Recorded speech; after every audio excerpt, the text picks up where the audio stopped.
Saya mau share, Ya, saya mau share ini dokumen bisa kah? silakan, Hostnya silakan. Bisa, manfaatkan bisa di sana ada tempatnya. langsung ya. Ya, Oke, langsung aja. oke, baik. Apakah sudah bisa terima? Udah terbuka, Pak. Baik. Negotiation skill. Ya, silakan, Pak. Oke, baik. Kalau gitu, selamat pagi Bapak Ibu sekalian. Terima kasih beli beli Komeng yang sudah memberikan kesempatan bagi saya untuk sharing knowledge ya. Memang betul saya namanya Andi Yuniarso. Ini mana ada saya ini, sorry ini, nah pakai pen ya. Ini nama saya Andi Yuniarso, MBA, SE-nya dari FEUI, adik kelasnya Ibu Sri Mulyani dan Pak Renald Kasali, Ya, dan luar juga biasa.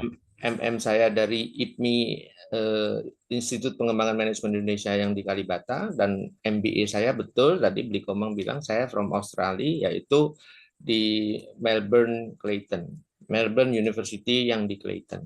Nah, pada hari ini saya mau sharing mengenai negotiation skills. Sebetulnya saya sudah ngundang juga mahasiswa saya, itu sudah saya undang, ini beli seminggu yang lalu saya udah kirim linknya. Ya, Ya, cuma mungkin karena ini puasa itu satu, dan kedua ini adalah, apa namanya? Walaupun ini saya bilang bahwa ini adalah mandatory ya, artinya mahasiswa itu karena saya ngajar 5 kelas mengenai entrepreneur, itu salah satu ilmunya adalah negotiation skill gitu. Kenapa?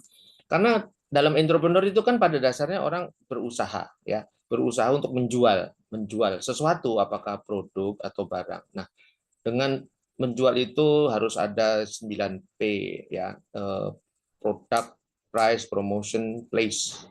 Kemudian 5P yang lainnya kayak misalnya people, terus misalnya physical evidence, misalnya political, karena mempengaruhi juga political ini terhadap jual beli. Seperti Indonesia pada saat political perang di Ukraina, ternyata biaya-biaya transport itu meningkat karena jalur ke Eropa itu sudah agak berisiko, karena di Yaman, di Teluk situ sudah mulai banyak yang kapal-kapal yang kena rudal dan segala macam. Nah, itu mempengaruhi cost. Jadi political. Jadi 9P. Sebetulnya negotiation skill nggak timbul di situ, tapi di situ ada yang namanya public relationship, PR. P-nya PR.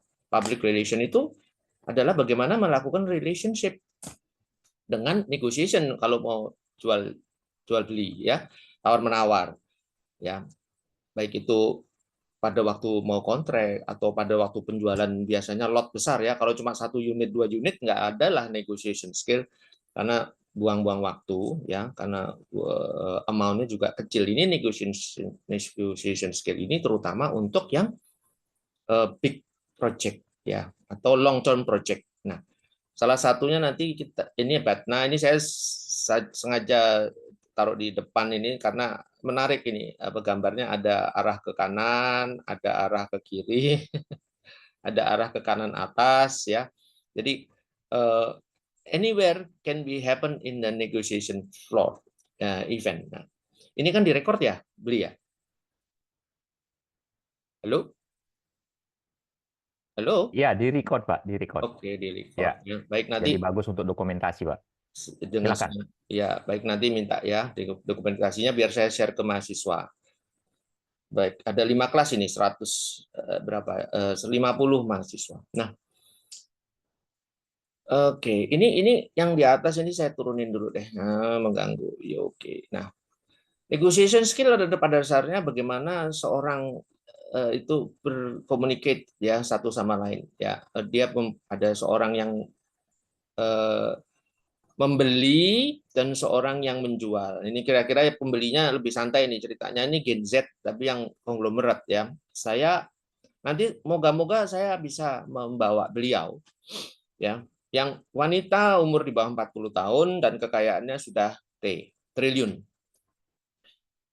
Eh, dia nggak mau diekspos sebetulnya, tapi saya coba mau apa menegosiasi ya, influencer to show up, paling tidak suaranya.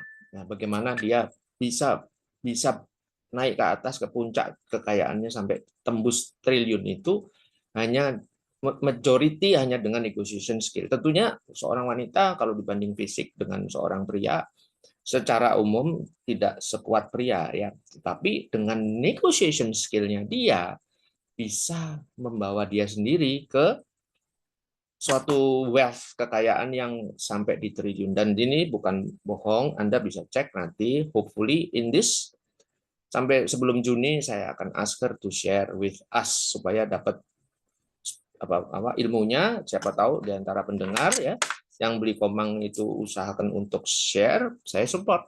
Karena selama education saya support. Seperti di profile WA saya juga mengatakan bahwa I'm going to foster education for NKRI through Indonesian. Foster education atau development of sumber daya manusia through education. Itu sejak 2003 sampai detik ini saya mengajar. Sudah pernah di pertama adalah di STIE Kalbe, yaitu di STIE Supra miliknya Kalbe Pharma yang di sana di Jakarta Pusat sana, dekat Peninsula Hotel. Kemudian saya mengajar di Bakri University, saya ngajar di Mercu Buana, menjadi Direktur Lembaga Pengembangan Manajemen juga pernah. Saya mengajar di Perbanas University, saya ngajar di Surya Institute sebagai Direktur, sampai dengan di sana juga event Olimpiade. Saya juga memenangkan dengan trust. Terima kasih Profesor Yono Surya, semoga beliau one day mendengarkan ini. Saya sangat mengharapkan Profesor Yono Surya untuk kembali mendidik, maksudnya kembali itu lebih aktif lagi seperti waktu saya mendapatkan trust sebagai director oleh beliau,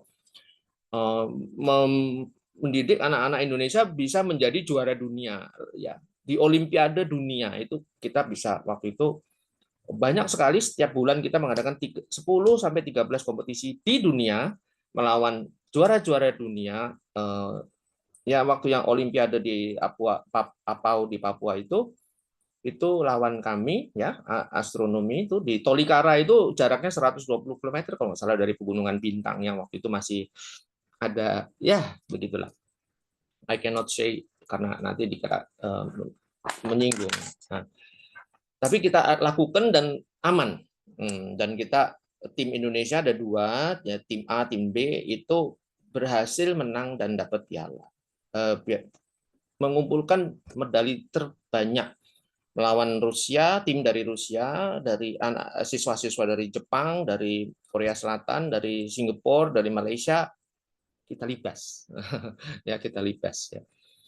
Nah, negotiation adalah how to negotiate something to somebody else. Ini kalau yang ini kebetulan kalau dari posturnya kelihatan yang ini yang jual ya. Pakaiannya lebih bagus. Ya, lebih perform. Kalau yang buyer tuh biasanya ya it's okay lah, because she's not selling, she's buying. Tapi bisa juga kalau suatu kasus yang seperti yang saya mau share nanti, she is selling something to the buyer. Bisa jadi dia santai, pakaiannya tidak terlalu formal. Lihat ini juga, maaf ini timnya dia ini rambutnya kalau di kantor zaman lalu ya, dalam zaman saya masih waktu awal-awal kerja di Bakri sebelum 98 itu, wah ini kok kayaknya nggak profesional nih gitu rambutnya seperti ini. Tapi zaman sekarang no, pakai blue jean nih begini ya, pakai blue jean, pakai hem begini, gulung-gulung begini ya, well, tapi kekayaannya triliun. Yang beli dari multinational company ya. Kok bisa? Karena Gen Z lain ya. Saya baby boomers ini masih pakai old style. Oh, Gen Z is not.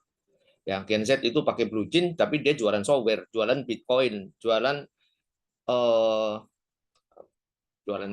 pulau, jualan company ya, jualan sistem security software segala macam, nilainya bisa juta dolar.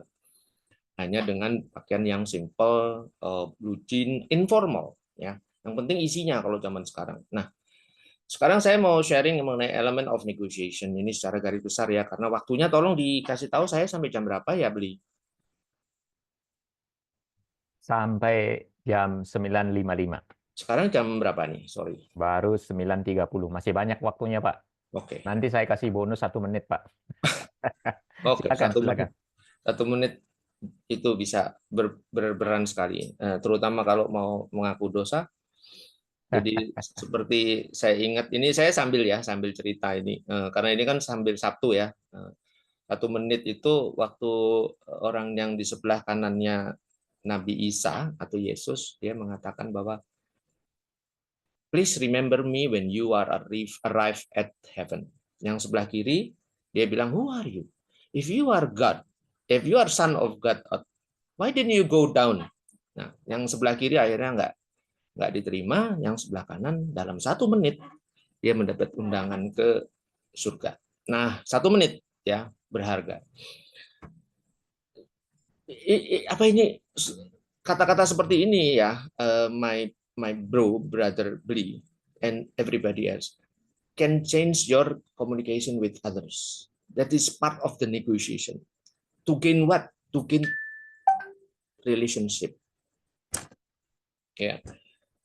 Nih, contoh elements of negotiation. Asymmetric information ya itu asimetrik tuh nggak sama. Ini si A penjual itu maunya ke sini, pembeli di sini. Sebaliknya pembeli bisa juga di bawah atau juga penjualnya di atas. Nggak searah gitu, nggak apple to apple ya, tapi bisa apple to orange. Perbedaan apa? Kepentingan, perbedaan harga, perbedaan persepsi, perbedaan kebutuhan, apa needs-nya berbeda, interest-nya berbeda. Ada nanti namanya Batna itu kita lihat lagi ya detailnya supaya saya nggak salah. Dan difference of economics yang membeli itu mungkin dia kapasitasnya dia sampai di berapa ratus miliar ya, berapa ratus M. Nah, tapi yang jual lebih rendah atau bisa lebih tinggi juga gitu. Mitsubishi waktu itu pernah waktu saya di Bakri Brother saya diskusi mengenai bukan diskusi, negosiasi bagaimana Bakri itu mau membuat suatu factory consultant contractors untuk membangun factory. Itu kami tim saya dipercaya Pak Tandri Apeng ditugaskan untuk negosiasi. Maaf Pak Tandri Apeng nggak bisa dengerin ini lagi ya Pak. Salam untuk Pak Tandri yang di atas. Nah, Pak Tandri menugaskan saya, Andi, yuk negotiate with the Japan MKC, Mitsubishi Kasei Engineering ya, company, MKC, Company dan MEC, Mitsubishi Engineering Company. Nah, itu untuk negosiasi berdua. Wakil Bakri saya dari Mitsubishi dari Singapura representatif untuk Asia Tenggara datang ke kantor kami yang di Setiabudi dan kita negosiasi. Ya, negosiasinya apa? Itu sangat penting bagi perusahaan-perusahaan atau pengusaha-pengusaha yang mau melakukan hal yang sama. Pak, apa itu detailnya nanti Beli tolong dikasih tahu undangan kepada mereka. Kalau mereka menghubungi Beli, itu ada course-nya sendiri. Saya nggak kasih di sini, saya cuma kasih tipsnya aja bagaimana caranya secara garis besar. Tapi detailnya kalau mau tahu itu ada ikut special trainingnya. Betul ya Beli ya? Halo? Ya, betul, betul sekali. Oke. Nanti kita bahas nanti pada saat di akhir ya. Oh gitu ya. Oke, Ya, siap. ya. Nah, ya paling nggak udah di situ udah dicatat ya. Nah, bagaimana ini asimetri ini ya, yang satunya ini berbeda 3 hal, yaitu pertama needs berbeda, interest berbeda, ya, bednya berbeda, ekonomiknya berbeda untuk mencapai agreement, ya, mutual. Nah, kata-katanya MOU, mutual of agreement di tengah nih, MOU. Dengan asimetrik yang lainnya, ya, dari sisi ini misalnya dari sisi seller misalnya, seller penjual. Nah, di sini dari sisi buyer. Ya. Buyer and seller ketemu di tengah, MOU. Gimana caranya?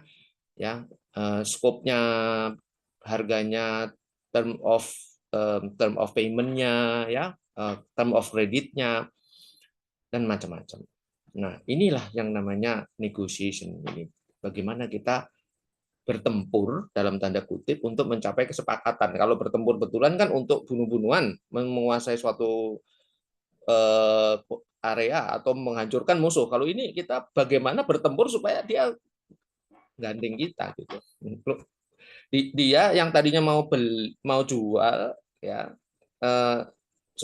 kita misalnya contoh saya buyer ya, saya bagaimana caranya supaya si seller itu agree dengan harga saya, dengan term saya. Sebaliknya dia si penjual itu maunya dengan term dia. Nah itu tengah-tengah gimana kita bernego gitu.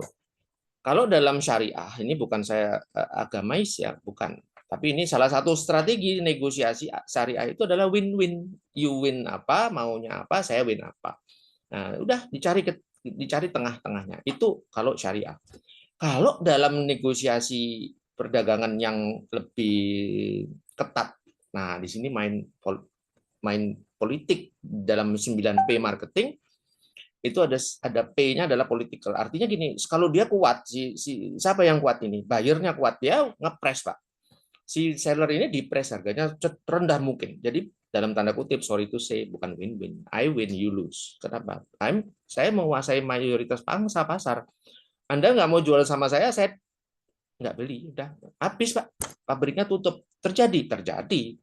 Di Bakri pernah terjadi. Pernah ada beberapa pabrik, tapi saya nggak mau sebut ya. Kenapa? Karena melawan sesuatu grup yang sudah established. Dia menguasai pasar tuh.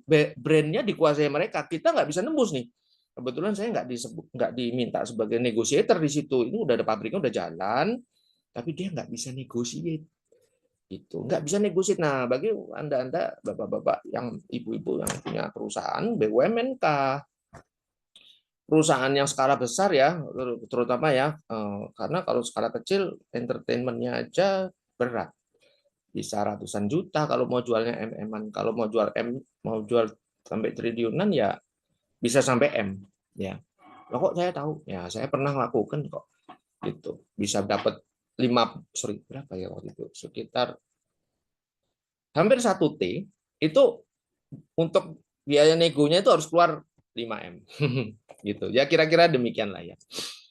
Nah, paling tidak 3% of the cost of the negotiation itu sampai deal itu bisa 3% ya. Jadi, seperti biaya menjual, commissionnya kan 3% kan. Nah, itu. Kalau yang susah ya bisa sampai 10% gitu. Negotiationnya aja, tapi itu biasanya hanya perusahaan-perusahaan yang susah, tapi nilainya biasanya T. Karena susah, lama gitu negotiationnya ya. Misalnya contoh, mau bikin perusahaan minyak. Waduh, itu ngesetnya izinnya aja berapa belas izin itu untuk membuat suatu perusahaan minyak, dari pertambangannya, amdalnya, teknikalnya. Waduh, bukunya itu Bakri kan punya grup minyak ya, migas itu. Waktu bikin oil company, saya pernah kerja di Havco juga. Havco Oil itu nomor 5 terbesar di Indonesia waktu itu ya.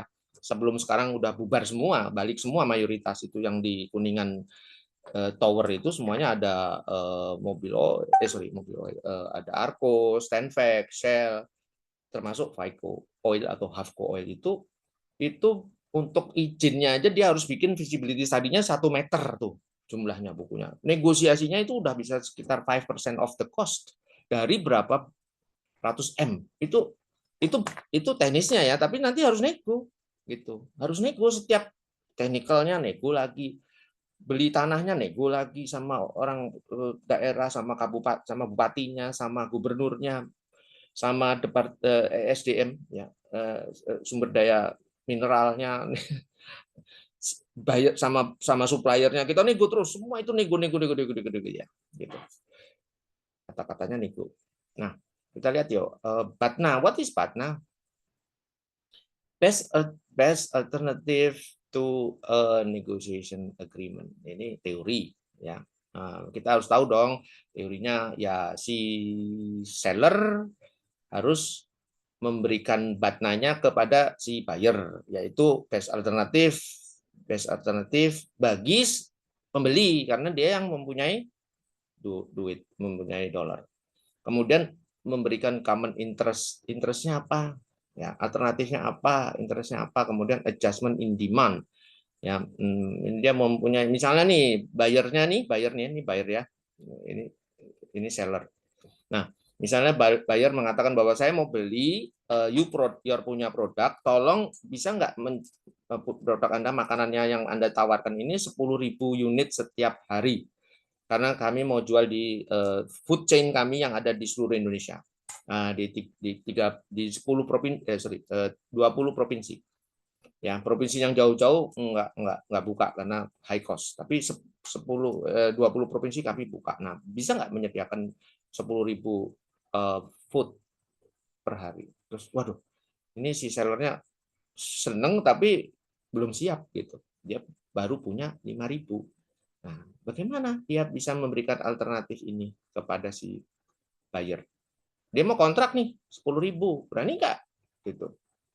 Waduh, saya bisa setengahnya aja. Nah, kan kalau ngomong langsung ya udah dia omongin aja, I cannot do that. Dan kita bisanya cuma setengah. That's it. Dan si buyer bilang, oke, okay, drop it. Nanti kasih tahu kita kalau you can increase your product sampai dengan 10.000 unit box makanan one day. Kirim ke gudang kami yang di Cilegon atau di Ancol yang ini. Gudangnya ini kasih 10.000. If you can do that, call me. Nah, awalnya gitu tuh. Tapi karena ini si sellernya ini sudah ngambil kursus dari training dari kita, timnya ini pinter nih. Dia bilang, jangan begitu, Pak. Ada alternatif yang bagus. Begini, begini, begini, begini, begini, begini. Nah, akhirnya negosiasinya berhasil. Karena dia bisa membaca apa yang diinginkan si buyer, dia bisa penuhi dengan metode BAT. Nah, teorinya ini semua, tapi prakteknya sulit. Nggak semua orang bisa, tidak banyak perusahaan yang jeli yang bisa. Tapi kalau yang konglomerat pasti jago negotiation orang-orangnya ya, yang bagian kontrak atau tawar menawarnya pasti. Kalau enggak mereka akan rontok. Percaya deh. Kalah dalam negosiasi itu seperti main catur. Kita kan majuin bidak, pion, benteng, kuda. Terus kita nggak tahu nih lawan ini mau kemana, kita nggak tahu. Si buyer ini bisa jadi akan makan dalam tanda kutip, akan menghancurkan kita. Taruh kontrak sebesar-besarnya buat mereka dengan harga serendah-rendahnya. Nah, kita kalau strateginya nggak bagus, kalah, Pak. Ya sudah, kita jual ya untung dikit. Bisa hidup? Bisa. Berkembang? Enggak. Malah kita salah-salah sedikit nih. Transportasi terlambat, negotiation point-nya itu kita catat di dalam kontrak, kena penalti kita. Nah, itu saya analisanya sampai segitu jauhnya karena negotiation kadang-kadang kita senang dengan kontraknya. Oke, kita kasih ini saya bicara negotiation ini untuk yang kontrak ya. Untuk salah satunya untuk kontrak. Nanti ada yang bagian akhir buat mahasiswa. Semoga nih mahasiswa udah berapa? Ini udah berapa, Pak? Yang melihat nih. Halo? Masih 10 orang nih, Pak. Kita tunggu saja. Lanjutkan aja, Pak, dulu. Lanjut aja 10. Ya, Nanti kan saya bisa kirim ini ke mahasiswa ya, atau betul, betul. kemanapun ya Ya, kita bisa blast lah. ya. Hebatnya zaman sekarang tuh ngomong sekarang bisa di blast dan sampai kapanpun. Nah, ini hebatnya nih. Makanya saya pilih edukasi karena setiap kita kirim suatu informasi yang berharga bagi orang lain, kita dapat bonus. Yang bonusnya tapi bukan dalam Bitcoin dan bukan dalam Natura, tapi nah yang di sono tuh ya. Poinnya spesial. Nah, saya lanjut ya. How to be more assertive. Bagaimana kita berkomunikasi dengan lebih jelas, ya, lebih fokus, lebih jelas, spesifik. Nah ini satu, keep communication clear. Gitu. Kita untuk mencapai sesuatu itu harus jelas. Gitu. Poin-poinnya tuh apa? Nih poin 1, poin 2, poin 3, dan urutannya itu kita atur benar. Ya, di skenarioin benar. Untuk yang project-project maupun negotiation skala besar ya. Kalau yang tidak besar, kecil ya sudah ya negosiasinya simple aja ya, jual beli mobil gitu kan bisa sambil sambil relax gitu. Pak, ini mobil bagus, Pak. Ada buyer, ada mobil second ini ya. Ini Pak, ini mobilnya Pajero, Pak. Gitu. Oh ya udah tahu, Pajero yang model berapa? Yang model sekian yang terbaru, Pak. Harganya berapa? 520 juta, Pak. 550 juta gitu. Kan ini second. Ini baru dipakai 3 bulan. Nah, gitu-gitu dah. Harga barunya 650, Pak. Saya jualnya 100 juta di bawah itu. Terus gitu. Dan akhirnya deal tuh. Orangnya kemarin barusan makan malam sama saya, dia cerita bahwa ini dia beli dari orang yang BU ya. Nah, itu sekitar 500 juta, dia jual 530 juta, dalam waktu 1 minggu dia bisa untung 30 juta gara-gara kebetulan ada yang BU, kemudian seminggu kemudian karena bagus, baru 3 bulan yang harganya itu harusnya 650, dia jual 530 juta. Jadi 1 bulan dia untung untuk satu mobil itu aja ya 30 juta. Ini anak muda juga, jadi dia bisa menegosiasikan dengan cukup clear tapi simple gitu karena jualan mobil. Kalau jualan pabrik, kalau jualan produk yang seperti tadi ya bayarnya itu dari grup supply chain ya, grup supermarket, minimarket, whatever saya nggak sebut karena belum dapat sponsor nih. Nah, itu negosiasinya harus benar-benar clear, harus diatur benar. Step 1 ngomongin apa, step 2 ngomongin apa, step 3 ngomongin apa. Kemudian provide option, ask for a choice. Nah, coba nih, ini provide option, ini membuka diri. Jadi kita sebagai seller menghadapi buyer itu jangan kita hanya fokus pada diri kita sendiri, tapi tanya, what do you need? Gitu. Apa yang Anda mau kita supply ke dia? Gitu. Ini udah dibikin ini planningnya nih.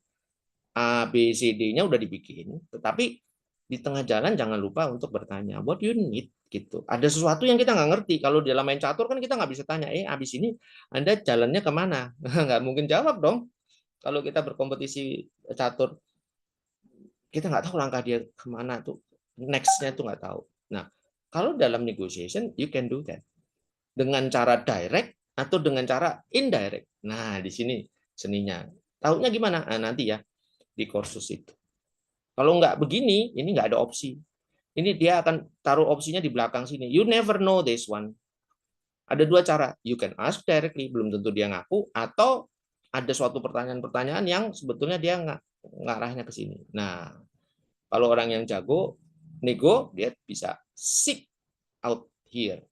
Yang di belakang itu, yang di bawah, di belakang buku itu, yang di belakang ada second agenda itu dia bisa tahu. Nah, itu keahlian seorang negotiator gitu ya.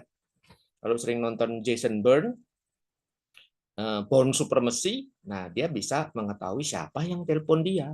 Dia lacak tuh handphonenya, oh di kantor itu, lokasinya di lantai berapa.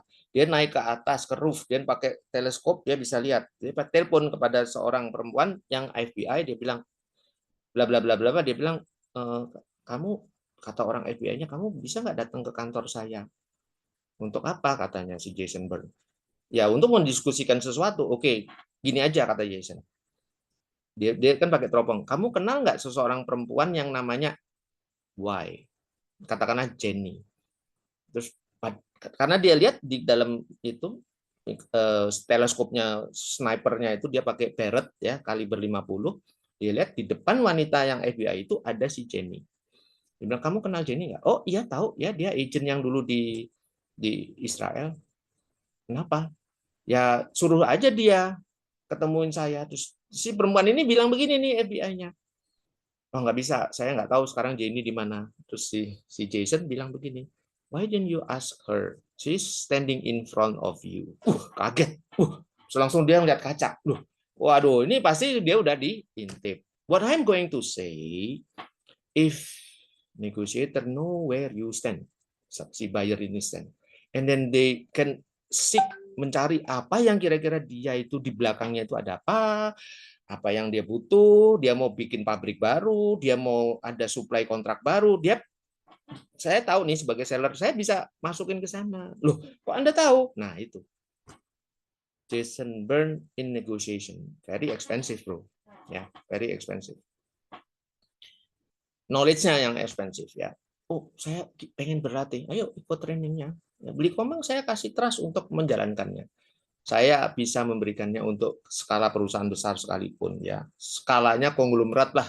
Bakri Brothers itu waktu zaman saya masuk itu ranking 17 dari 100 konglomerat yang sering dipanggil Pak Harto almarhum di Tapos setiap bulan. Beliau rankingnya 17. Kekayaan waktu itu 7 triliun. Kalau sekarang mungkin 70 triliun lah gitu ya, kan 10 kali lipat. Nah, keep it konsisten terus gitu ya. kita tuh negosiasi itu ngomong ini kalau pinter nih bayarnya, nah sekarang nih bayarnya pinter, dia ganggu nih Pak, dia kasih distraction, dia ganggu, dikasih opsi A, dikasih opsi B, dikasih pertanyaan, dikasih ditawar, nah tiba-tiba kita yang tadinya mau ke A jadi melengser gitu ke B, ke C. Nah ini dia ambil sama dia, sama siang kalau bayarnya jago nego, dia ambil cekrek, oke deal ya, tanda tangan, salaman, salaman, cek, udah gitu direkam lagi, udah dia di login di situ. Pinter-pinteran ini negosiasi antara buyer dan seller. Siapa Jason Byrne-nya? Who's the chess maker? Siapa yang chess game-nya di situ? Main caturnya ini sampai jago, paling bagus adalah apa? Remis. Artinya apa? Buyer and seller win-win. Nah, apakah seperti itu dalam bisnis? No. If I can win, I will win. Kalau saya nggak gitu caranya, karena saya pakai syariah. You win, saya bisa support, asal itu untuk SDM, sumber daya manusia, I'll give you. I'll give you. Ya, nggak peduli. Kenapa? Karena saya nggak dapetin dari Anda. Ya, saya dapatnya dari sana, yang di atas. Ya, dari dunia nggak dibawa mati. Ya, you give me opportunity, I'll bring it you back more than you ask. Dan mereka, waduh. Nah, makanya saya waktu training bisa nembus perusahaan-perusahaan besar karena bisa mengalahkan saingan-saingan saya, konsultan-konsultan yang big six, ya saya nggak sebut nanti dikira merendahkan mereka. No, karena saya ya kalau dibilang negosiasi, oke lah gitu ya, negosiasinya oke lah gitu. Nah, be mindful of your body language. Wow, body language, brother. Body language speak 55%, 55% of your speech. Maksudnya apa sih? Apa yang Anda ngomongin waktu negosiasi, that is only 45%. Apa yang Anda ngomong, Anda kira Anda menguasai? No. 55% come from your body language. Kalau dia nggak menguasai, si buyer yang jago nih, yang pinter nih, dia bisa membaca. Kalau jago dia bisa membaca body language itu, dia melihat ini sebetulnya BU nih si seller nih. Dia tekan, Pak. Atau misalnya gini ada kelemahannya, dia tekan itu biasanya gitu. Nah, makanya dalam selling itu caplok mencaplok gitu. Dalam negosiasi ini umumnya ya, karena kita ini profit oriented semua nih, si sellernya juga mau jualnya mahal, si buyernya mau jualnya rendah. Nah, ini adu argumentasi. Nah, dan itu bayangkan body language itu 55%. Anda ngomongnya udah ditata di sini nih, di bagian sini nih ditata dengan clear dan step-nya ini udah diatur nih. Lupa body language-nya, nggak ditata, nggak pengalaman. Ketahuan, Mbak, sama si buyer-nya ya. Nah, be a communication robot and focus on facts. Communication robot itu maksudnya ini bagi yang meetingnya rutin ya. Yang meetingnya rutin. Saya pernah salah satu chain supermarket minta saya nggak sebut ya karena perusahaannya itu dibeli sama grup lain gitu. Akhirnya dia bilang kepada saya, Pak Andi, bagaimana mentraining orang-orang saya untuk negotiation dengan supplier ke supermarketnya dia. Supermarket kenapa? Karena supermarketnya dia ini turun ini supply-nya nih, kalah nego sama minimarket. Jadi si barang-barangnya ini yang diproduksi dari seluruh Indonesia ini disuplainya bukan ke supermarket lagi, tetapi ke minimarket. Jadi dia kerepotan. Nah, dia minta saya untuk bisa negosiasi si orang buyernya dia ini untuk berhubungan dengan supplier supaya supplier mau menjual barangnya ke dia lebih banyak lagi dibandingkan dengan ke minimarket dan dengan harga yang bagus. Nah, unfortunately walaupun sudah training kalah gitu. Karena begitu besar kekuatannya si minimarket group ini sehingga supplier-supplier itu lebih cenderung ke sana. Nah, mereka berarti lebih apa? Lebih pintar nego. Gitu. Ya toh? Sorry. Manage your mental health. Maksudnya apa nih? Mental health itu apa ya? Kekuatan fisik ya. Kekuatan fisik ya. Bagaimana kekuatan fisik itu melakukan negotiation 2 jam dan terus mengendalikan terus nih permainan catur ini. Walaupun ini ngomongnya sambil gini gini gini gini gini. Oh, datanya begini, presentation kalau ditawar begini dia naik turun nih si seller nih si buyer pintar nih. Biar bingung nih si sellernya dia bikin bingung tuh. Kadang-kadang dibikin marah, kadang-kadang maaf di yang negatifnya dia sebut gitu. Ini tersinggung nggak? Kalau tersinggung dia lupa, ditawar, masuk kontrak Pak. Gitu ya. Ya, ini kayak main judo aja, siapa yang bisa jegal gitu. Nah, mental health kalau dia kuat, mentalnya kuat, semua itu manuvernya si seller, si buyer, dia bisa ikutin. Ya, bisa diikutin terus diikutin. Nah, itu harus latihan sih, soalnya mentalnya harus kuat gitu. Negosiasinya 2 jam loh. Itu kalau jual barang itu dia harus tahu spesifikasi suatu barang produk. Berapa harganya? Barang itu speknya apa? Ntar ditanya, nih barang ini saya mau ini tolong dikirim loko sini. Dia gangguin ini si seller ini, si buyer ini gangguin. Bisa nggak kirim ke Makassar? Bisa nggak kirim ke Jayapura dengan termsnya begini, just in time-nya begini. Dia kacau-kacauin tuh pemikiran sampai puyeng. Akhirnya dia lihat nih, dia catat nih semua. Kalau udah jago tuh dia catat dia di mana turunnya, di mana yesnya. Bisa katanya. Oke ya, deal. Cek, dia nggak hitung. Dia taruh harga sama itu yang ke posisi Bali atau si Makassar dan ke Jayapura. Dia kena. Untungnya yang ke Jayapura kecil gitu, bahkan tekor bisa jadi. Nah, karena apa? Nggak teliti, mental health-nya lemah. Nah, kalau mau ngalahin Mike Tyson, tunggu sampai di ronde ke-6. Kalau dia sampai bisa menahan Tyson sampai ronde ke-6, bisa menang. Itu buyer itu kalau jago nego dia tunggu sampai beberapa menit, dia tuh kacauin terus kiri kanan waktu depan. Nah, ini masih di depan, santai aja dia naikin ke sana naikin ke sini sambil santai tapi pura-pura serius gitu, pura-pura nih kenapa, gimana bisa gini, gimana kontraknya gini. Kamu jualnya yang kepada kita yang long term, yuk harus kasih diskon lah gini-gini. Masuk boleh katanya, berapa persen? Ya kalau sama Bapak, karena Bapak distributor, saya kasih 20%. Wah kurang dong, 30 deh.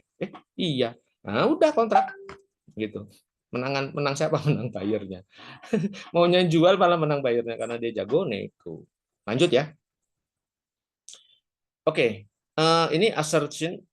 Ini biasa. Ini kalau ilmu pengetahuan itu sama lah kayak di software, sama di teknologi. Ini tabel gini, ini University of the world yang top university itu bikin tabel. Jadi ya ini pemikiran-pemikiran saintis itu ya seperti ini, scientific walaupun di dalam manajemen juga. Yaitu semakin besar ini low cooperation ya, atau high cooperation, ini mau kerjasama nih ya, mau kerjasama, kemauannya rendah atau tinggi. Kalau yang rendah berarti gini, yuk mau beli nggak dari saya sebagai seller, udah deh, jangan nawar-nawar ini paketnya, ini rendah banget ya, nggak mau, kalau perlu take it or leave it gitu, itu udah nggak ada cooperation lagi. Nih, itu kalau diminta yang lain-lain dia nggak mau akomodir. Kalau yang ini nih, kita bagi-bagi cuannya nih, kita gini, yuk, oh butuhnya gitu, saya nggak bisa yang itu. Tapi dari 4 opsi yang diberikan, saya bisa kasih 2 standar, tapi 2 lagi ini opsional. Bagaimana kalau saya ngambil yang ketiga begini? Nah, Ya, ya. begini. Nah, itu. Ini cooperation. Ya. Nah, berarti kalau ini adalah assertion, kejelasannya, ya, push-nya seperti apa. Semakin low, lemah, dia tidak nge-push dan tidak mau kooperasi. Jadinya apa? Ya, avoidance itu menghindari aja. Menghindari apa? Menghindari negosiasi. Saya adanya segini, jual barangnya Pak, kontraknya begini, SOP-nya begini. Kalau Bapak mau, saya jual. Kalau enggak ya mungkin kita belum bisa deal langsung.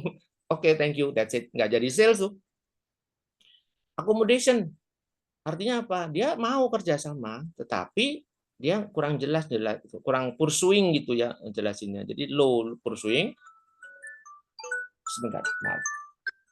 Oke, ya, ya. Be right back. Oke, thank you.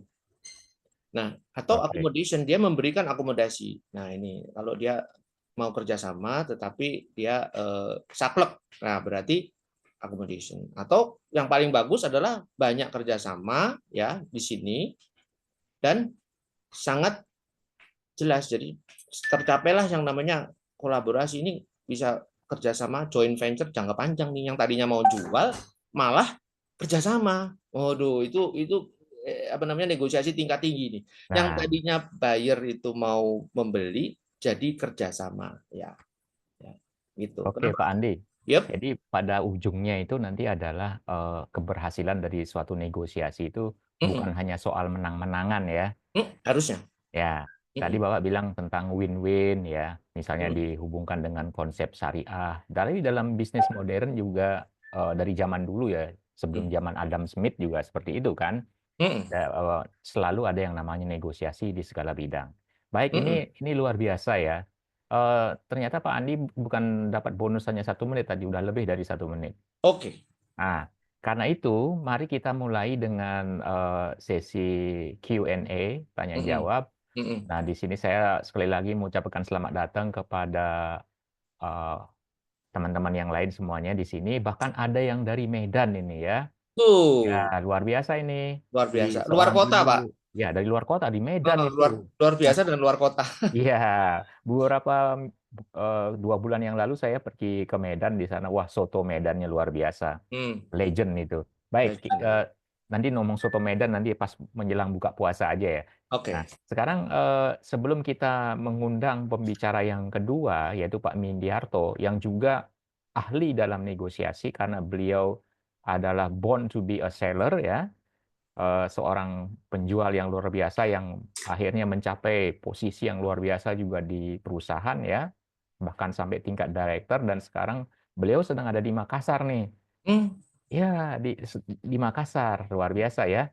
Nah, tapi sebelum saya perkenalkan lebih lanjut tentang Pak Pak Mindiarto, kita tanya jawab dulu tentang topik yang disampaikan oleh Pak Andi di sini, yang Mantap. tampilnya necis banget nih pakai batik nih kalau nggak salah. Oh iya dong. Iya. Ada Pak Duto juga di sini, Pak Derajat, Pak Budiman ya. Nah, Siapa yang mau nanya langsung aja ya, ditawarin. silakan. Saya buka 3 penanya pertama. Atau barangkali ada masalah, bukan hanya pertanyaan. Silakan. Hmm. Siapa yang mau mulai? Silakan dibuka mikrofonnya.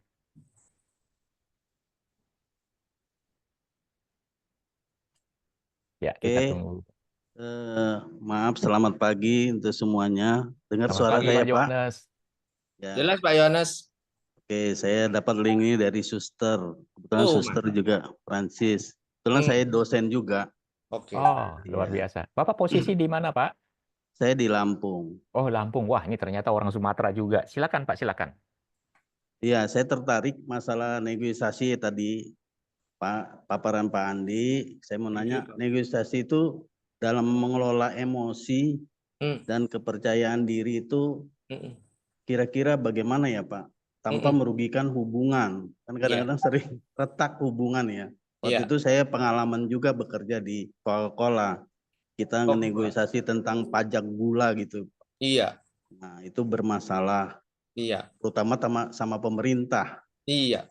Nah, saya mau nanya itu Pak, Waduh. Ya, terima kasih pengalaman Pak Johannes. Bagaimana yang menghadapi sudah. pemerintah? Waduh, saya harus hati-hati nih ya, karena ini kalau rekamannya didengar orang pemerintah, semoga tidak menyinggung. Caranya gini, Iya, iya gimana? saya secara garis besar aja ya, apa sih yang biasanya mereka mau kalau negosiasi? Kita harus tahu, Pak, apa yang dia mau. Dan gaya mereka ya begitu.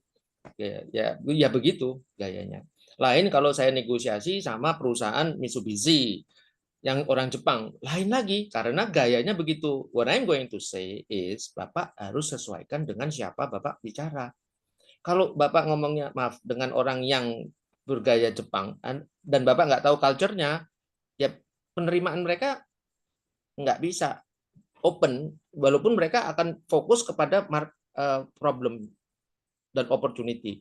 Tetapi kalau misalnya Bapak tahu bagaimana adat orang Jepang, bahwa dalam relation itu pada waktu ketemu itu bawa sesuatu, misalnya belum kenal nih datang ada janjian terus bapak bawa sesuatu nih sebagai seller ya, sebagai seller mereka kan buyer, dikasih nih tak, domo arigato gozaimasu, dia udah awalnya aja dia udah ada suatu you know my culture ya. Nah, dia akan open. Nah, di situ baru nego. Sama orang sama yang Bapak bilang itu pajak, itu kan sensitif banget ya. Saklek nih, tuk, hitung-hitungan nih. Nah, Bapak harus bawa orang yang jago pajak. Kalau dia nanya PPh 21, 23, whatever, dia yang jawab. Tapi jangan lupa, harus biasanya orang yang pintar ngitung nggak bisa nego. Kenapa? Karena dia saklek, Pak, di angka. Orangnya rigid umumnya, walaupun tidak seperti itu, karena saya pun nggak rigid. Saya orang Fakultas Ekonomi UI, adik kelasnya Pak Renat Kasali ini nanti ada Zoom nih sore ini. Nah, itu Pak Renat Kasali nggak saklek, padahal dia akuntan sama saya. Gitu. Saya juga akuntan, tapi saya pelajari. Waktu saya kerja di oil company itu budget dan reporting, bikin budget, saklek angka harus begini. Kalau beda ada varian, saya analisa. Varian saya apakah price varian, apa volume varian, dicari UI-nya, dicari sampai detail, sampai ke factory, sampai ke rig-nya, sampai ke production field-nya di daerah. Itu saya cari. Padahal nggak harus loh. Tapi saya cari karena saya pengen tahu. Nah, terus habis itu saya pindah ke Bagri, saya pelajari. Oh, ternyata gitu toh. Nggak boleh saklek gitu. Kalau mau jadi negosiator tuh harus, waduh, bisa begini gitu ya. Nah, dan harus tahu orang tuh bagaimana. Kalau orang pemerintah maunya gini, kebiasaannya orang pajak yang Bapak bilang itu begini, ya sesuaikan dengan itu. Selama masih dalam koridor semuanya adalah legal. Bagaimana cara legal menjadi legal? Nah, bagaimana cara legal accepted, tidak dikejar KPK. Tapi orangnya mereka menerima, oh gitu toh Pak perhitungannya. Oke, Bapak kebanyakan ya bayar pajaknya. Kalau yang hitungan saya baik Pak. Nah, sampai di tahap itu Bapak menang. Bagaimana caranya? Detailnya. Nah, kita mesti latihan. Kalau Bapak mau latihan, tolong hubungi Beli Komang, ambil trainingnya, course-nya, special course. Demikian, terima kasih Pak.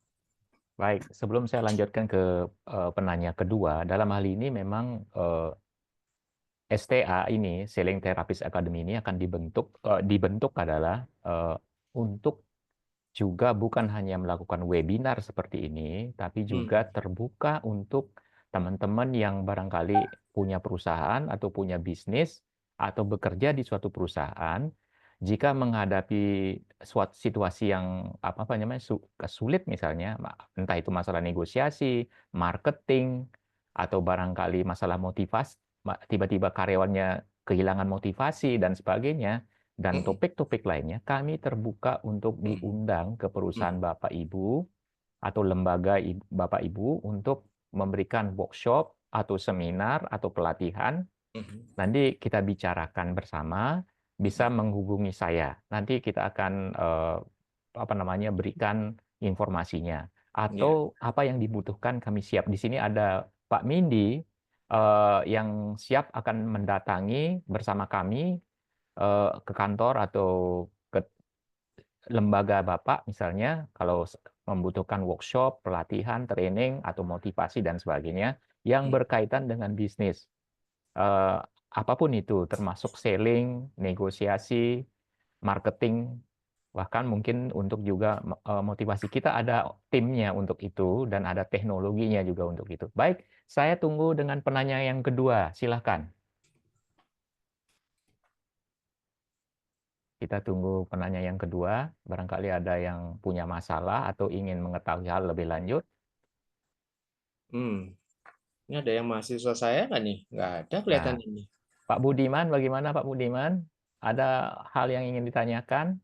Tadi Pak Yohanes sudah, atau Pak Derajat, silakan Pak Derajat.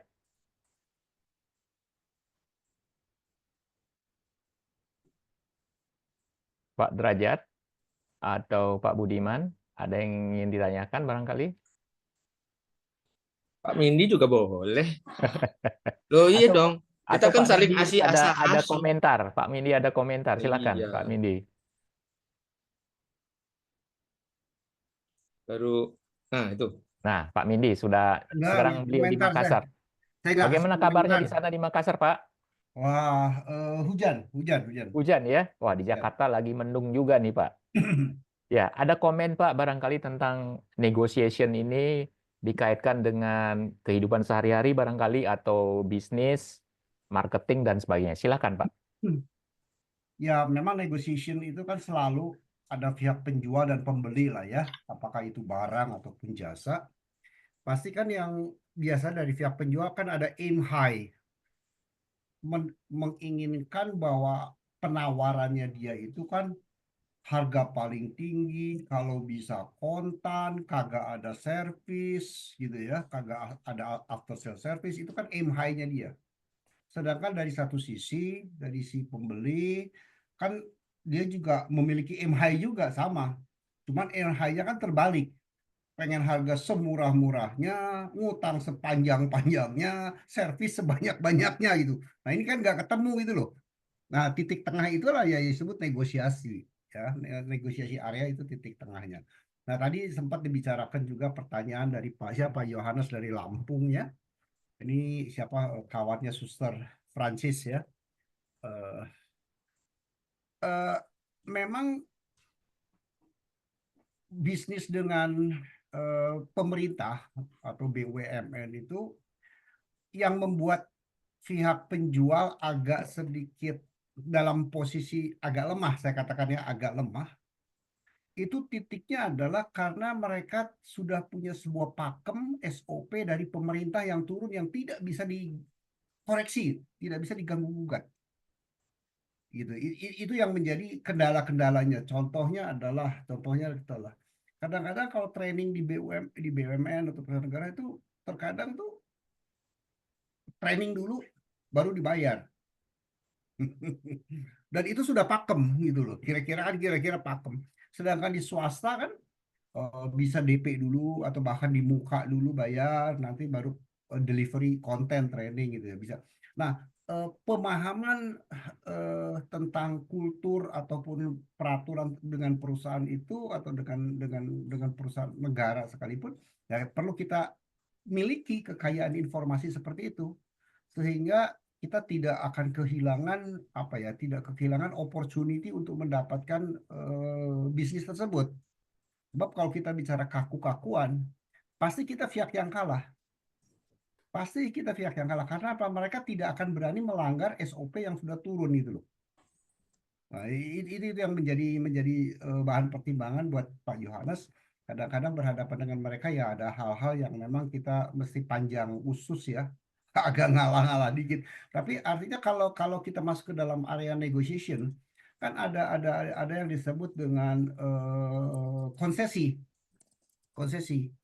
Anda minta apa, saya pengen dapat apa. Anda minta apa, saya pengen dapat apa. Ya konsesi itu artinya ya take and give lah. Bahasa gampangnya take and give konsesi itu. Ya kalau bicara spiritual kan nggak mengenal take and give. To give, and to give gitu loh.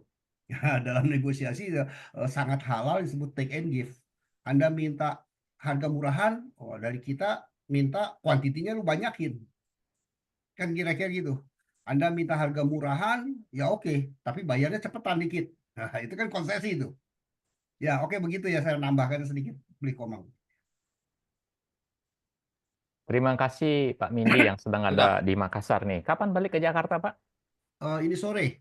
Oh, baik. Ya. Ya Nah, ini sekarang gara-gara Zoom ini aja saya balik sore. Kalau enggak ya saya udah pagi pulang tadi. oh gitu. Ya, ya, ya, ya, ya. Tapi masih sempat lah untuk jalan-jalan sebentar ya, Pak ya. Nah, Ya, yang dulu ya. namanya Ujung Pandang gitu. Nah, Pak Andi, Ya, tadi ada yang menarik bahwa yang disampaikan oleh Pak Mindiarto ya. tentang mengetahui latar belakang dari orang yang atau pihak yang kita ajak negosiasi, katakanlah BUMN. Kalau Pak Andi menyebut kalau culture-nya orang Jepang misalnya. Nah, setiap bangsa kan punya culture-nya masing-masing. Betul. Kalau boleh tahu Pak Andi selama sebagai seorang menjadi negosiator atau membantu negosiasi tim di suatu perusahaan misalnya, Ya. itu culture mana yang paling di awal-awal tuh kelihatannya sepertinya agak serem-serem gitulah gitu ya. Tidak langsung senyum, tidak langsung terbuka itu daerah mana, Pak? Atau negara mana? Silakan, Pak. Ya, saya bisa contoh aja ya, sama Jepang ya. Itu orangnya kan kaku aslinya. Kalau ngomong itu dia saklek kepada suatu arah gitu ya. Orangnya kaku, bisa jadi seperti keras gitu. Tapi kalau kita tahu culture-nya dia, ya, dia bisa jadi melunak karena yang dia rasa dia mau nawar habis-habisan jadi cooperation. Yang seperti yang saya bilang, ya, antara asertif dan juga kompromis itu dimaksimalkan semua sehingga si negotiator yang menjual ini bisa menarik dia menuju kepada tempat yang dimana kita bisa win-win minimum.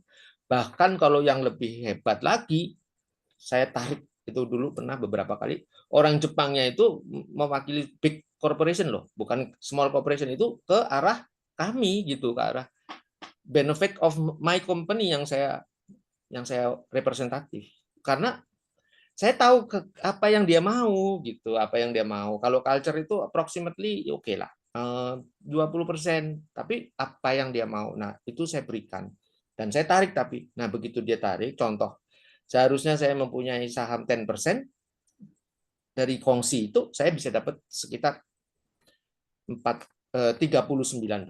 Tadinya saya nawarnya tuh 49%, 50-50, dia nggak mau. Dia bilang boleh, asal Anda chip in, investnya 50-50.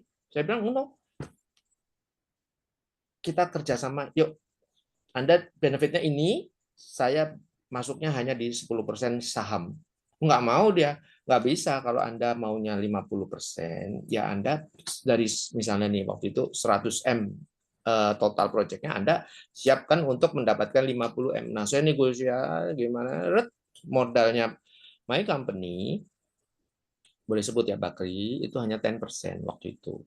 Dengan mendapatkan saham 39% untuk salah satu proyek kerjasama, karena dia mendapatkan benefit. Jadi orang itu bukannya saya luring itu, maksudnya ditarik supaya dia itu terlena, no. Tapi dia melihat ini sampai dia telepon ke representative office-nya head office-nya di Jepang, mengatakan bahwa ini gini-gini nih mintanya local content, local partnernya gini-gini. Akhirnya mereka bilang, oke, yes, you can have it. Why?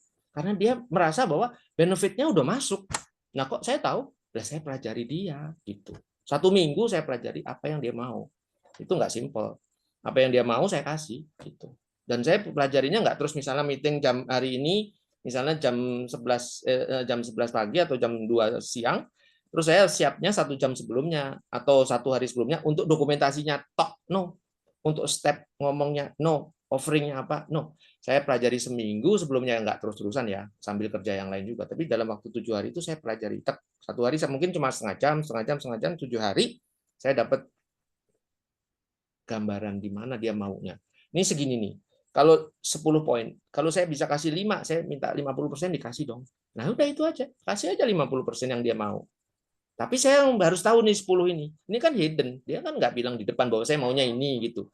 Itu bukan negosiator itu. Ya, itu rahasia itu. Carinya gimana? Nah, itu yang namanya business intelligence. Oh, jadi kita background check dulu tentang orangnya, tentang perusahaannya, atau tentang produknya, atau Betul. apa yang dia mau, termasuk Betul. budayanya ya, Betul. atau apa namanya, adatnya barangkali kalau di Indonesia, atau adat istiadatnya, background dari etnisnya, itu penting diketahui. Karena saya pernah dengar bahwa kalau kita lagi negosiasi dengan orang Jawa, beda dengan negosiasi dengan orang Medan, dengan orang Batak, dengan orang Sulawesi, itu berbeda ya cara menghadapinya. Karena kalau kita salah memakai istilah, mereka bisa tersinggung. Iya. Betul ya? Betul. Nah, di sini ada namanya Pak Derajat, dia punya usaha di bidang kursus matematika. Kalau mungkin di Jakarta semacam kumon lah gitu. Saya ingin bertanya nih kepada Pak Derajat nih, Pak. Pak Derajat, halo Pak Derajat. Pak Derajat. Wah, rupanya lagi nggak di kamera ini. Iya. Oh, ada Pak Itu Derajat. ada tuh, ada. Pak Derajat, halo Pak. Pak, saya mohon informasi sebentar, Pak. Boleh saya bertanya sedikit, Pak? Tolong dinyalain, Pak, ininya suaranya, Pak. Unmute. Di unmute, Pak. Bisa dibantu tuh sama hostnya, tinggal di unmute. Oke. Hostnya bisa bantu itu, Beli. Ya, Pak. Nah, udah tuh. Nah, sekarang udah. Pak Derajat, Ya, Bapak Pak. kan sering mengadakan Zoom meeting ya, Pak, dengan calon-calon partner Bapak gitu ya. Kira-kira masalah yang Bapak hadapi ketika sedang bernegosiasi dengan calon partner Bapak yang akan membuka usaha bersama dengan Bapak untuk kursus matematika ini apa? Seperti apa Pak yang Bapak hadapi, Pak? Silakan Pak Derajat. Oh ya, maaf Pak, baru aktif Pak, barusan jemput anak sekolah ini Pak. Oh gitu ya. Saya tinggal Baik. setengah jam. Iya. Iya. Maaf Pak Andi. Mantap. Ya silakan Ya. Pak. Ya, biasanya satu masalah harga Pak Andi. Iya, Harga Pak Andi. ya Memang siap. harga. Betul. Iya. Betul, Pak. Terus yang kedua, karena saya di bidang jasa kursus Pak, Mm-mm. yang paling penting kesiapan SDM yang mau kerjasama. Oke, Bapak harus melatih. Memang harus saya latih. Betul. Itu sana untuk menyediakan SDM-nya itu yang kadang agak susah. Betul. Karena di pola matematika itu kan hitung cepat, Pak. Yang temuan saya sendiri. Mantap. Jadi SDM-nya Pak terutama, Pak. Sebetulnya nggak harus qualified yang harus lulusan matematika atau apa. Yang penting telaten ngajar aja, Pak. Karena sasaran kita, murid kita sebagian besar 90% siswa SD, Pak. Saya lihat presentasi Pak Derajat waktu sama Pak Mindi. Jadi saya pikir saya Iya. ya informasinya cukup lah yang seperti yang saya bilang tuh. Know your customer. Siapa pihaknya. Nah, kebetulan Pak Derajat waktu saya lihat di situ, jadi saya sudah ada informasi. Nah, boleh kalau saya boleh dari segi saya ya Pak Derajat. Tapi ini adalah dari my ideas. Mungkin bisa kepake, monggo, bagus. Iya. Semoga. Saya dulu pernah belajar di Scallop, yaitu Scallop yang di Ratu Harari, ya, Menteng. Walaupun saya itu SMA, gitu, tapi saya lihat gitu, memang dasarnya saya suka evaluasi. Belum masuk kuliah tuh, saya lihat ini kok gimana sih caranya si guru-gurunya itu hebat banget itu, pinter-pinter anak orang-orang ITB yang mereka ngajar. Nah, di sini salah satunya Pak ya Pak Derajat, orang-orang ITB, bayangin. Itu mereka tuh ada yang fisika, kimia, biologi, semuanya kan matematik juga. Ini dasarnya mereka sudah mumpuni, Pak. Kalau Bapak milihnya, maaf, bahan bakunya adalah yang tidak dari seperti ITB, UI, UGM, itu top rank ya. Top rank Indonesia itu 1, 2, 3 itu yaitu. Walaupun ini rank dunianya 200 lebih, Pak. Ya. 200 lebih. Jadi kalau Bapak nyari itu di list itu narinya ke halaman 10 baru ketemu UI itu ITB sama UGM. Nah, bayangkan kalau Bapak nyarinya bukan dari top university, tapi dari bahkan tidak orang itu. Bapak ngelatihnya seperti apa? Bapak harus siap itu. Jadi bedanya sama Scallop, strateginya dia ngambil orang yang sudah ready, sudah tahu matematik itu gimana, fisikanya itu udah tahu, S1 minimum ya, kalau S2 ketinggian, S1 atau paling tidak pernah kuliah yang sudah sampai level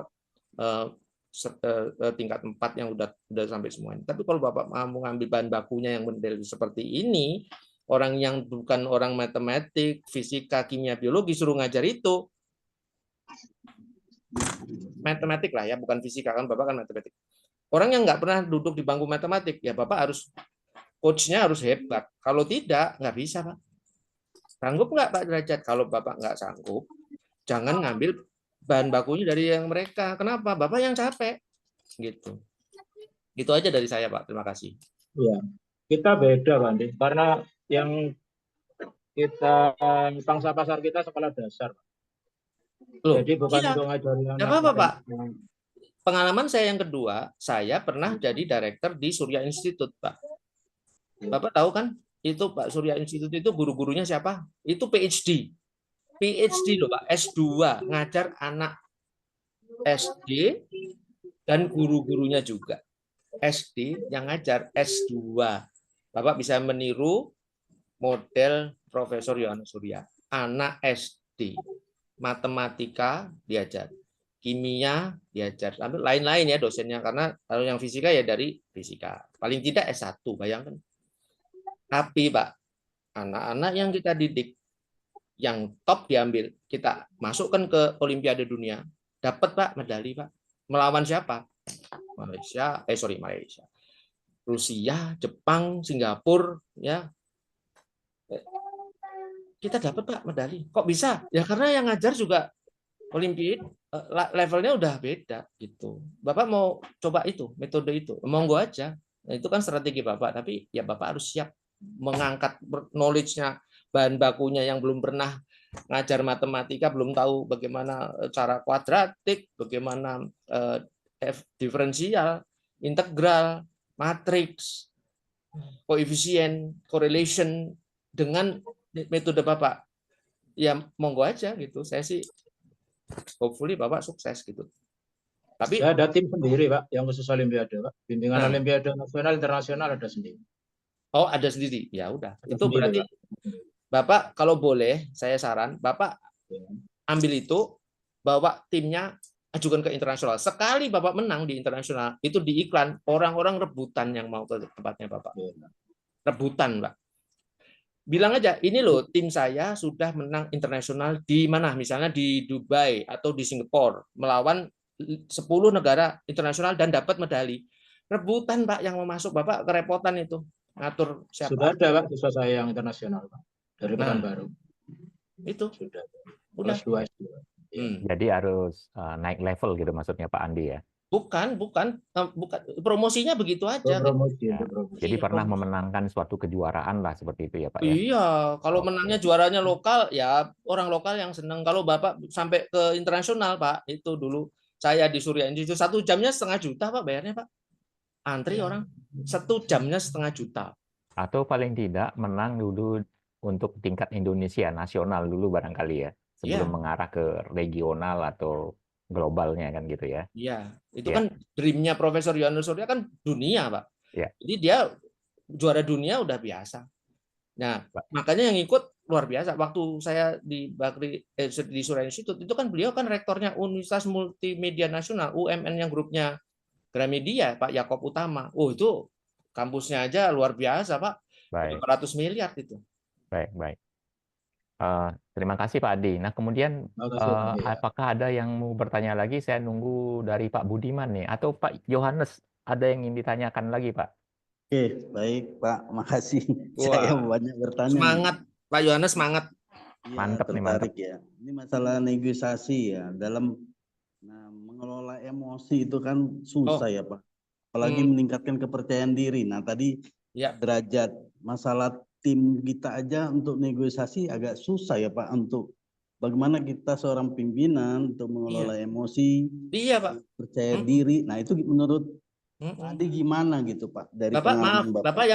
Bapak boleh tahu nggak berapa pegawai yang Bapak kelola? Yang untuk mau dinegosiasi ini ada berapa orang? Supaya pinter tuh. Ada nggak 5 orang atau 10 atau berapa? Iya, sekitar kalau tim itu sekitar 5-10 lah Pak. Ya, oke. Katakanlah 5. Oke lah, minimum 10. Kalau misalnya Bapak Ya, kasih sama orang yang tidak harus langsung negosiasi, 10 kasih ke Beli Komang, nanti kita coach 1 hari dari pagi sampai malam. Bapak lihat hasilnya. Kalau misalnya bagus, ambil lagi kursusnya. Kalau enggak usah ngambil lagi, Pak. Ya ini benar sekali Pak Yohanes ya. Kami siap untuk hadir di perusahaan Bapak. Apakah nanti Pak Mindi yang ke sana bersama-sama atau barangkali bersama Pak Andi juga. Nah, kita nanti tergantung bagaimana pembicaraan kita, permasalahan yang Bapak hadapi. Karena pengalaman kami juga, ini terus terang saja, saya mau buka rahasia di sini sedikit tentang Pak Mindi nih. Tapi ini rahasianya nggak politis ya? Nggak politis, Pak. Jadi gini, ada suatu perusahaan, kan gitu ya, saya dengar masalahnya, kemudian saya ajukan ini, jadi saya kasih tahu nih 2 calon ini untuk menjadi troubleshooter di perusahaan tersebut. Ini adalah kebetulan masalahnya tentang masalah berkaitan dengan ini juga, kemampuan negosiasi dan berbicara, dalam hal ini communication skill ya. Nah, kan communication dengan negotiation itu kan bersaudara kembar sih sebenarnya kalau menurut saya loh. Ya, tapi lain bapak, lain ibu, Pak. Betul. Nah, kemudian ternyata yang disetujui adalah proposalnya Pak Mindi gitu kan. Nah, akhirnya Pak Mindi tampil di sana di sebuah tempat yang sejuk gitu ya. Nah, memberikan, sebenarnya kalau saya perhatikan body language dari para peserta ketika itu ada semacam penolakan gitu ya. enggan gitu karena udah terbiasa nyaman, nyantai gitu. Nah, Pak Mindi melakukan gebrakan di sana. Kemudian setelah acara selesai, saya akan dengar juga bisik-bisiknya seperti apa ya. Ada yang bilang bagus, ada yang bilang begini begitu. Tetapi itu saya anggap ya karena itu hari itu ya. Nah, kemudian saya ikutin kemudian setelah beberapa bulan kan gitu, saya dapat respon dari seorang manajer di sana, Pak Komang, dalam tanda kutip dengan bahasa sederhana aja ya saya bilang. Nah, gara-gara Pak Mindi itu memberikan kita shock terapi ketika itu, akhirnya sekarang kami berani menghadapi partner perusahaan yang pangkatnya lebih tinggi dari kami. Saya ini hanya seorang asmen katanya. Asmen itu maksudnya Asian Manager gitu. Kami bisa sekarang walaupun sedikit ragu-ragu sebelumnya dengan GM di perusahaan tersebut. Jadi GM itu kan kira-kira 2 tingkat di atasnya dia lah kan gitu ya. Dia udah berani bicara. Pada awalnya katanya ditemenin dulu, tapi akhirnya bisa sendiri. Nah, itulah yang kami tawarkan kepada Pak Johannes, kepada Pak Budiman, dan teman-teman yang lain di sini. Bisa menghubungi saya langsung, nanti di Japri aja ke nomor saya kalau membutuhkan training semacam itu. Kebetulan ada Pak Mindi nih, masternya selling terapis nih. Nah, mungkin Pak Mindi ingat yang saya sebutkan perusahaan tersebut, tapi Bapak bisa nggak berikan intisarinya, Pak?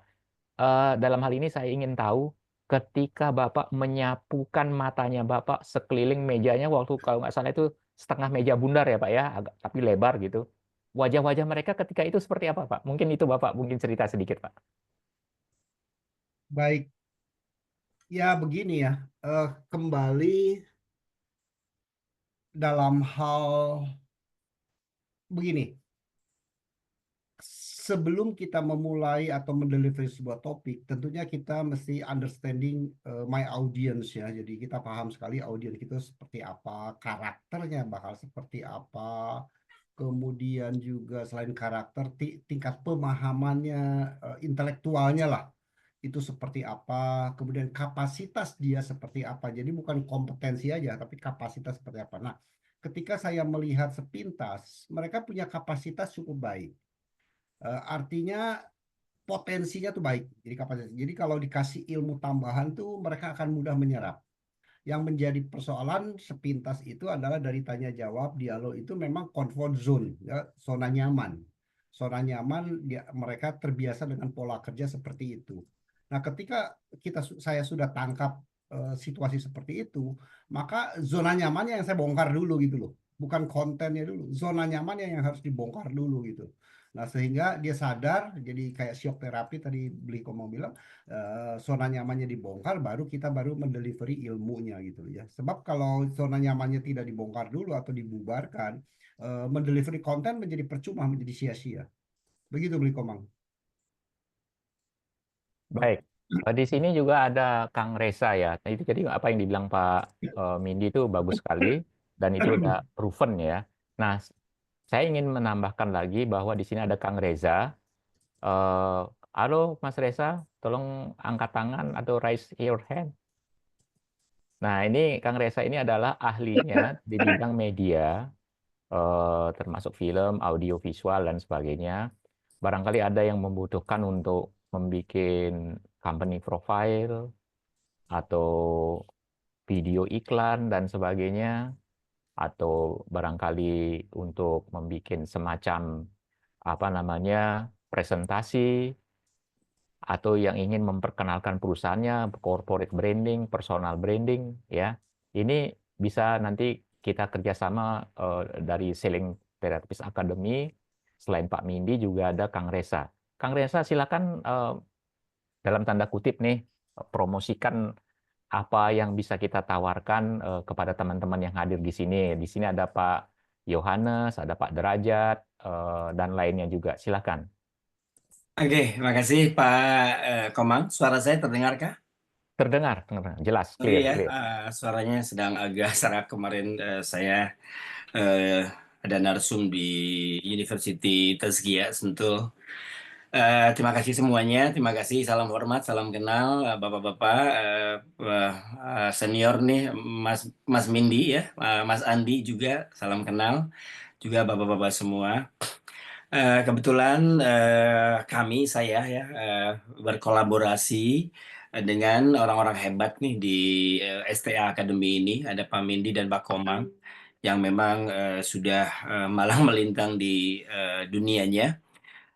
Kebetulan expertise kami dari tahun 90, kami adalah bergerak di bidang edutainment tourism, Mbak. Jadi kami bergerak di bidang education, di bidang tourism, dan di bidang entertainment.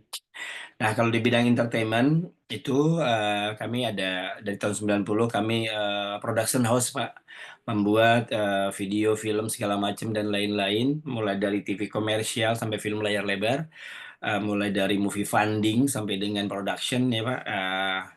Bukan referensi portofolio film kami adalah saya di direksi di B Edutainment bersama Pak Bahtiar Rahman itu membiayai dan memproduksi film-film yang box office. Salah satunya adalah film Laskar Pelangi, film Garuda di Dadaku yang pertama, Tiga Cinta Dua Dunia Satu Hati, dan yang menang di Osaka Asia Film Festival itu Sang Pemberani. Kalau di Jepang judulnya adalah Bushido Spirit. Nah, kalau di di education, kebetulan kami dari dulu adalah praktisi yang diminta oleh teman-teman baik korporat, perorangan ataupun perusahaan untuk berkolaborasi melengkapi dari sisi soft skill atau hard skill yang ada di bidang kami, yaitu di bidang entertainment, film production dan lain-lain. Nah, untuk di tourism kami sedang mengembangkan beberapa pariwisata di daerah. Salah satunya kami berkolaborasi dulu sudah hampir 20 tahun ya dengan Pak Azwar Anas. Waktu itu beliau Bupati Banyuwangi ya, sekarang sudah mantan menteri. Yang kedua adalah Pak Lek Nurdin ya di Palembang, Sumatera Selatan. After that itu di Banjarmasin ya bersama Pak Ibnu Sina. Setelah itu juga di Jemberana Bali dengan Pak Nengah Tamba ya. Dan sekarang saya sedang mengeksplor di Kalimantan Barat, Pak, untuk industri pariwisata dan edukasi yang berhubungan dengan perfilman. Intinya terima kasih banget kami di STA Academy membuka diri untuk berkolaborasi apapun platformnya ya. Tidak harus jual beli, tidak harus apa ya. Selama itu win-win solution, selama itu proporsional, selama itu open management ya kami welcome karena goalsnya adalah salah satunya untuk ya membuat soft skill dan hard skill SDM Indonesia di seluruh Indonesia ini bisa survive lah karena dengan adanya sekarang internet yang betul-betul tanpa filter ya, persaingan bebas ya, terus sekarang apalagi sedang marak-maraknya AI dan lain-lain ya, tanpa dibekali untuk hal yang plus-plusnya dari SDM Indonesia ini akan banyak yang mati suri atau mati beneran gitu ya. Nah, salah satunya adalah industri-industri di bidang kami saja entertainment sudah banyak yang gulung tikar tutup karena kemajuan-kemajuan teknologi. Dulu kami syuting pakai kamera yang menggunakan celluloid, sekarang sudah masuk ke digital. Nah, digital sekarang sudah ada handphone. Banyak sekali yang sudah tutup gitu ya. Agensi-agensi yang non digital sekarang juga sudah banyak yang tutup juga gitu ya. Nah, sekarang skill life mengenai copywriting, script writing, membuat musik segala macam sudah mulai sedikit tergeser nih oleh AI ini. Nah, jadi kita memang harus kompak, harus bersatu Pak untuk melengkapi atau menambah atau menyiasati supaya teman-teman kami profesi yang sudah berpuluh-puluh tahun sekolah, berpuluh-puluh tahun berprofesi di bidangnya, tiba-tiba harus terjun bebas hanya karena kemajuan zaman. Itu aja Pak Komang, terima kasih buat senior semua. Terima kasih ya. Assalamualaikum warahmatullahi wabarakatuh. Terima kasih Kak Reza. Jadi itu yang kami tawarkan. sudah kami sampaikan tadi. Nah, selain itu juga yang menarik nih, kami punya rencana ini, barangkali teman-teman tertarik, yaitu pada tanggal 22 Maret nanti, itu kita akan bikin acara ngabuburit. Rencananya kita akan menembus terowongan toleransi yang menghubungkan antara Masjid Istiqlal dengan Gereja Katedral di Jakarta. Nah, di sana kita ngabuburit sambil melihat-lihat keindahan di sana, karena Masjid Istiqlal maupun dengan Gereja Katedral ini adalah sangat legendaris dan merupakan salah satu, dua-duanya merupakan heritage di Indonesia. Namun kita akan menjelajah di sana bersama sambil ngabuburit ya, sebelum acara berbuka puasa, yaitu kita ngobrol santai tentang bisnis. Apakah nanti kita duduk-duduk di sana atau sambil menelusuri terowongan tersebut, nanti akan ada Pak Mindi di sana, juga ada Kang Reza. Kita akan tiktokan di sana, bukan main TikTok loh maksudnya, tetapi ngobrol tentang yang berkaitan lah dengan bisnis seperti itu. Nah, topiknya nanti akan kami tentukan kemudian. Nah, kebetulan kan kita sudah tergabung di WA Group ini, nanti akan diumumkan